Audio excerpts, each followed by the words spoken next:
merci d'avoir choisi. Grand sympathique. Écoute, Bravo. Bonjour. Radio Mag, le magazine de la radio à la télé avec...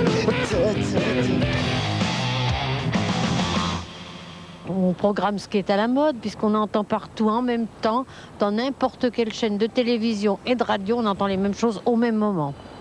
Une radio généraliste, on a fait une programmation qui est sensiblement différente selon les animateurs, les invités, l'heure, le moment, la journée, si c'est l'automne, si c'est l'hiver. Chaque émission sur Sky de fin de journée a sa prog vraiment spécifique. Par exemple, Tabata, elle est ultra rap.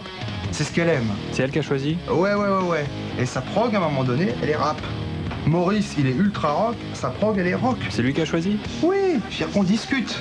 Alors déjà, toutes ces piles de disques là, je les écoute. Et on les écoute aussi avec les programmateurs qui travaillent avec moi. On fait des comités d'écoute toutes les semaines. Donc on sélectionne des disques qui vont passer à l'antenne. Mais on ne teste jamais. Effectivement, il existe les panels, les fameux panels qui sont un outil de travail, mais en aucun cas une bible. Comme un fabricant de yaourt qui a besoin de savoir si le public trouve son produit à son goût, quasiment toutes les radios musicales font tester secrètement leurs disques, leurs émissions, parfois même les enchaînements entre chaque titre. On appelle les gens chez eux par téléphone, on leur fait écouter des disques, ils viennent aussi à la station, on organise des auditoriums, des choses comme ça pour toujours être en contact avec eux. On ne peut pas tester un disque en panel qui n'est jamais passé à la radio parce que les gens ne le connaissent pas et les gens forcément ne vont pas l'aimer parce que quand on ne connaît pas un disque, on n'aime pas le disque. Donc on joue le titre d'abord sur l'antenne pendant 3 semaines, ensuite on les teste en panel et les résultats ne sont jamais bons parce qu'au bout de 3 semaines, l'auditeur n'a pas encore intégré une nouvelle chanson, mais selon la façon dont les résultats sont mauvais, on continue à les jouer ou pas. La recherche permet de connaître très précisément les goûts des auditeurs sur ce qu'on appelle les gold, c'est-à-dire les disques plus anciens. Il y a des modes. Il y a des modes pendant lesquels les auditeurs veulent écouter les Beatles, et puis 6 mois après, ils n'en veulent plus. Donc il faut moins les programmer. Nous, la discothèque Nostalgie, on la connaît, elle est repérée, et on sait aujourd'hui sur quelle discothèque il faut travailler pour séduire des gens qui ont entre 35 et 49 ans, en leur faisant écouter ce qu'ils avaient envie d'écouter quand ils avaient entre 15 à 25 ans. Ce qu'on peut faire tester, c'est effectivement, et ce qu'on fait tester d'ailleurs, c'est la rotation et les enchaînements, mais pas la discothèque. Bah je sais pas, moi ça doit être les DJ qui écoutent chez eux n'importe quelle sorte de musique et ensuite ils vont à la radio, ils choisissent eux-mêmes quoi, c'est les DJ qui font tout. Ah oui, il y a beaucoup de radios dans le monde où ça se passe comme ça, où les animateurs arrivent avec leur disque sous le bras et ils font l'émission comme ils le sentent. Il se trouve que il y a certaines radios où on s'est rendu compte qu'un animateur animait et que pour programmer, on pouvait prendre ce qu'on appelle un programmateur. Donc il y a quelqu'un qui s'occupe de mettre en forme un petit peu la musique. Et pour ça, il peut le faire soit à la main, soit le faire avec un outil informatique qui peut être un programme sur ordinateur. L'outil devenu indispensable au programmateur est un logiciel qui gère entièrement la sélection des disques que vous entendez. Ce logiciel américain, Selector, est un vrai programmateur. C'est pas Selector qui fait la prog. Enfin, c'est quand même débile. On n'est quand même pas dirigé par des robots, il y a des mecs qui touchent, il y a des mecs qui tapotent dessus. Quand tu vois ce qui se passe. Donc c'est tout. Selector, on s'en fout. Tu vois ce que je veux dire? C'est simplement un outil. C'est comme tu me disais, mais alors dis donc, dans la télévision, il y a les caméras là, et puis les perches, mais c'est dingue, ça marche encore. Ben oui, c'est des outils. Notre outil informatique s'appelle Selector, c'est un logiciel qui tourne sur PC et qui est le logiciel le plus utilisé dans le monde par les stations de radio. On a des bureaux aux États-Unis, en France, en Allemagne, à Singapour, en Australie. Et on est arrivé à faire un consensus sur l'outil qu'on proposait à toutes ces radios-là. En fait, tout simplement, elles mettent leur musique en forme et le programmateur peut avoir le contrôle sur le son qui sort à l'antenne tout au long de la journée, tout au long de la semaine et tout au long de l'année. Nous utilisons le sélecteur, mais c'est nous qui le nourrissons, c'est nous qui le corrigeons. Catherine Costin, qui a la charge de la programmation, est très attentive à la nourriture du sélecteur et à son utilisation. La machine seule, non. Il faut toujours qu'il y ait quelques programmateurs qui veillent au grain. Aucune chance de croiser un programmateur ici, car le Lascar est déjà en possession de la musique avant qu'elle arrive sur les étagères. Merci Bertrand L'Aiguillon, on en apprend des choses dans Radio Mag, le magazine de la radio à la télé. Chose promise, chose due, nous voici dans les couloirs de Fun Radio pour parler de Love in Fun. Love in Fun, c'est quoi pour les quelques oreilles encore très rares qui ne connaissent pas cette émission qui pourrait faire rougir votre grand-mère? C'est le doc, D-Fool et les auditeurs de Fun Radio. On y parle du petit bouton mal placé, de la première règle douloureuse, on y parle également de la future première galipette, bref, on y parle de cul. Et ça marche, ça existe depuis 2 ans et demi et tous les soirs, 2 500 000 auditeurs sont regroupés en 3 heures autour de cette émission. Pour en parler, nous sommes allés donc rencontrer pour vous, le doc, D-Fool et les auditeurs de Fun Radio. Allez, on y va. D-Fool, il y a quelqu'un? Est-ce que c'est toi qui as eu l'idée de Love in Fun? Non, parce que globalement, on peut dire que c'est Ménie Grégoire qui a eu l'idée de cette émission il y a 20 ans. Non, pas sur l'idée, sur la manière de la construire, ouais, sur ce qu'on y fait dedans. Ouais. Tu mets pas la promo, hein? Tu mets pas la promo 1000 places? Non. On y va maintenant. C'est toi qui as découvert le doc, Christian? Non, pas du tout. En fait, c'est le pédiatre de Benoît Sillard. Ah, on va tout savoir. Ah ouais, il va tout savoir. Ouais. Il est très jeune alors, ce Benoît Sillard, s'il a encore besoin d'un pédiatre. Oui, tout à fait, ouais. Il est resté très jeune. Oui, ça va. À bientôt. Il y a un magazine qui dit que je suis homosexuel et séropositif. Je sais pas quel est le nom de ce magazine. Si on peut me donner le renseignement, c'est écrit sur Minitel. D'abord, premièrement, c'est pas une tare, je suis désolé. D'être homosexuel ni séropositif, non. Séropositif, c'est bien triste pour les gens qui arrivent. Et la seule chose qu'on puisse faire d'intelligent, c'est leur tendre la main, d'être humain avec eux et d'être sympa. Enfin bref, de ne pas les rejeter. Notre première rencontre, c'était derrière un micro. C'est-à-dire qu'on ne s'est pas parlé, face à face. D'abord, je lui dis bon, on va discuter, on va prendre un casque, histoire qu'il voit ce que ça donne d'entendre sa voix dans le casque. Et on a parlé derrière un micro. On a dit on va faire un quart d'heure pour te mettre à l'aise. Et en fait, on a discuté pendant 2 heures ensemble, alors de tout et de rien. J'ai encore la bande. Quand je l'écoute, je bloque. Et on vous remercie d'être là. C'est Fun Radio. Un message de Steph sur Minitel Doc. Salut Doc, j'ai bu le sperme, super, de mon copain lors d'une fellation. Qu'est-ce que je risque? Il y a plein de choses qu'on aurait pu me proposer et tout, mais là, faire parler les gens, d'abord, bon, je connaissais ce qui avait été fait auparavant, que ce soit totalement différent, mais j'ai toujours eu le sentiment que la radio devait être utilisée comme un moyen de communication, et les gens pouvaient y trouver leur place et s'y exprimer. Bon, Julien, t'es là? Ouais. Tu nous parles de partout, toi? Ah ouais. Ouais, il fallait une prière juste avant. Ah ouais. Comment tu sais que le CSA, ça passe pas? Ah ouais.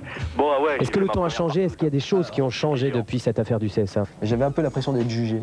Et j'avais un peu peur de dire des conneries. Ça a duré 1 semaine, ça. Et puis après, je me suis dit, bon, bah, tu vas te calmer, tu t'en fous en fait de ces gens qui t'écoutent. Ce qui est important, c'est les auditeurs naturels de la radio. Et donc, j'ai oublié un peu ça. Donc, l'émission, non, elle n'a pas du tout changé, quoi. Et je trouve qu'on a une liberté de ton beaucoup plus grande maintenant. Emmanuel, 19 ans, bonjour. Oui, bonsoir. Ce prénom m'excite, mais alors un point, t'imagines pas. Je trouve qu'il n'y a rien de pervers là-dedans. Enfin, c'est pas. Bon, effectivement, quand on a 16 ans, 10 ans, on dit pas verge, on dit bite. Bon, bah, très bien, bite, et puis voilà, c'est comme ça. Moi, je vois pas. Moi, je le dis pas, quoi. Je dis juste là, un cas présent. Moi, je parle comme j'ai envie de parler, et avec mon langage, avec mes mots. Eux, avec leurs mots, ils sont pas pervers ni malsains. Faites gaffe, voilà. Si vous voyez un pompier qui s'appelle Eric, méfiez-vous, c'est un pervers. C'est ça, Eric? Non, du tout. C'est pour rire. Salut, ma poule. Ouais, attendez, je peux demander un truc? Oui, hors antenne, on revient tout de suite. Ok, merci. Salut, ma poule. Tu y crois toujours ou est-ce que tu arrives maintenant, à force avec l'expérience que tu as, est-ce que tu arrives à déceler les histoires un petit peu ouais, ben je regarde très lointaines de la vérité? Mais hier soir, il y a un truc auquel je croyais. C'est une nana qui racontait qu'elle avait eu une histoire avec son frère. Moi, j'y croyais parce que je la trouvais assez sincère. Et le doc, en 2-3 minutes, me fait hors antenne, enfin à l'antenne. C'est pas vrai, c'est du pipeau. Et c'était du pipeau, ouais. Je pense que si j'avais pas fait ce que j'ai fait à mon cabinet, tout ça, ce travail de réflexion, j'aurais pas pu le faire à la radio de toute façon. Ça, c'est terrible. J'aurais pas pu commencer comme ça. Des tests, non, j'ai. Est-ce que t'as pas un petit compte à régler? Allez, je vais droit au but. Non, des comptes à régler, non. Je déteste pas, j'ai du mal à détester les gens en général. Mais. Tu t'es fixé un but en faisant cette émission? Ouais, de m'amuser tout le temps. Et le jour où j'arrête de m'amuser, j'arrête l'émission. C'est quand même une mission, Love in Fun. Vous donnez des conseils très sérieux. Ouais, c'est une mission de dialogue, ouais. Une émission de dialogue, vous remontez le moral à beaucoup de jeunes, vous leur donnez des bons conseils, vous leur permettez aussi on est des potes, de se défouler. Ouais, oui, c'est ça. C'est que c'est un défouloir, c'est une émission où c'est vrai, il y a des conseils parce qu'il y a un doc à l'intérieur. Il fait ça hyper sérieusement. Moi, ce qui m'étonne, c'est de voir donner son numéro de téléphone et de répondre à des appels à 2 h du mat, quoi. Tu me laisses sur la musique. Ouais, pour la fin. Non. 2 secondes, ne quitte pas. Tu ne quittes pas. Ce que je fais là, c'est que je les reprends en antenne, qu'effectivement, je les oriente là où habite Bordeaux. Je l'amène en fait à prendre conscience de ce qu'est une thérapie. Une thérapie, c'est se prendre en charge soi devant quelqu'un qui n'est pas là pour juger, tout simplement. Donc qui a la faculté d'écouter sans avoir envie de la consoler ou de donner une réponse immédiate, puisse comme ça déverser son émotion. Il a tout enlevé, il m'a vidé complètement.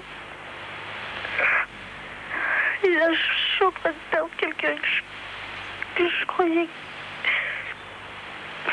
j'aime et que je croyais pas possible. Quand on écoute Fun, et Love in Fun particulièrement, on a vraiment l'impression que D-Fool est une bête de sexe. En tout cas, c'est une réputation qui lui colle à la peau. Ce n'est pas une impression, oui. C'est une impression? Non, pas du tout. Non, non, c'est justifié. Tout à fait. Tu veux des témoignages? Oui, allons-y. Cherche. Bah écoutez, sur le courrier, voilà ce que je viens de découvrir. Ah, voilà. Tu en reçois beaucoup. Oui, on reçoit de tout. Elles sont toujours propres. Maintenant, on reçoit des poils aussi. On reçoit donc plein de choses. Bah, ça, c'est propre, a priori. C'est pas gênant. Bon. Au revoir. Au revoir alors. Il est déçu. Hein. Tant pis, c'est pas grave. Alors là, on est en plein dans le studio où se déroule chaque soir de 19h à 22h Love in Fun. D-Fool, qui est autour de toi dans cette émission à part le doc qu'on connaît? Que des garçons, c'est désagréable. Ouais, ce petit là-bas avec le téléphone, il fait quoi? Le petit, il s'appelle Olive. Il bosse avec Arnold le soir et il gère le standard. Ouais, il appuie sur les boutons et les auditeurs sont au bout, c'est ça? Oui, c'est limité, donc pour l'instant, il fait ça. Les auditrices surtout. Oui. Et celui-là, là, derrière les c'est machines? David. Affectueusement surnommé Petit David. Oui. Vous comprendrez pourquoi. Et je le soupçonne technicien. Oui, il réalise le truc, ouais. Voilà, tout va bien? Tout va bien, ouais. C'est pas trop difficile de travailler avec deux grandes stars comme... Non, ça va, ils sont cool. Ouais, ça se passe bien. Alors vous savez que dans Radio Mag, non pas dans Love in Fun, chaque semaine nous soumettons et nous écoutons bien sûr ce qu'a écouté la fameuse Tata Jeannette. Alors écoutez-la bien parce que je crois justement que cette semaine elle a beaucoup écouté Fun.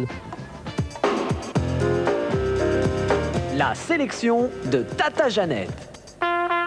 Nous allons prier juste avant de parler de sodomie, de fellation et de cunilingus. Et y a-t-il un risque de contamination en faisant un doigté ou plusieurs doigts dans la fouffe? Même en foutant un doigt dans une chatte, on peut attraper des maladies. Et quoi, c'est dans la chienne? Oui. Ce prénom m'excite, mais alors un point, t'imagines pas.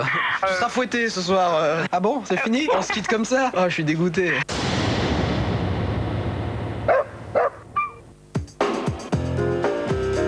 Tata Jeannette revient la semaine prochaine dans Radio Mag.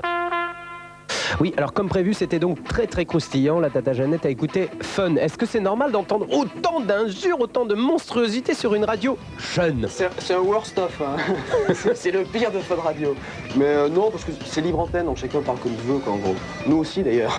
Merci à D-Fool et à Doc de nous avoir reçus dans les locaux de Fun Radio et de Love in Fun particulièrement. Une émission que vous retrouvez tous les soirs de 18h45 à 22h. À 22h et le numéro de téléphone c'est 47 22 5000. Oh oui, il le fait bien, il le fait bien. Merci à Fun Radio.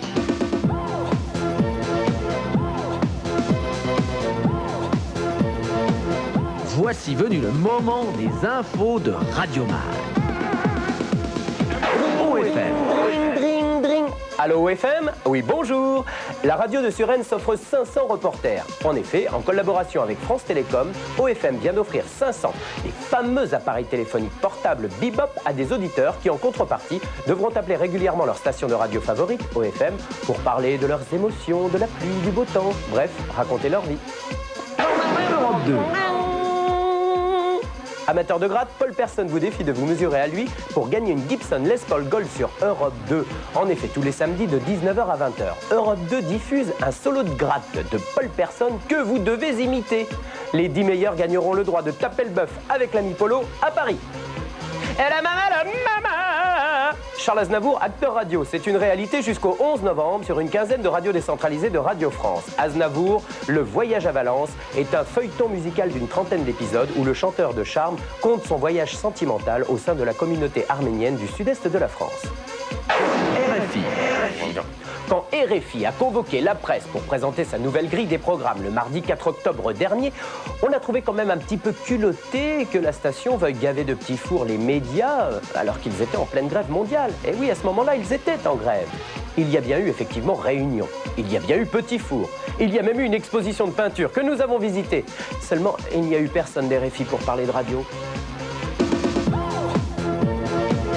Chaque semaine sur le 3615 MCM, retrouvez toutes les infos de Radio Mag. MCM, la télé qui aime la radio.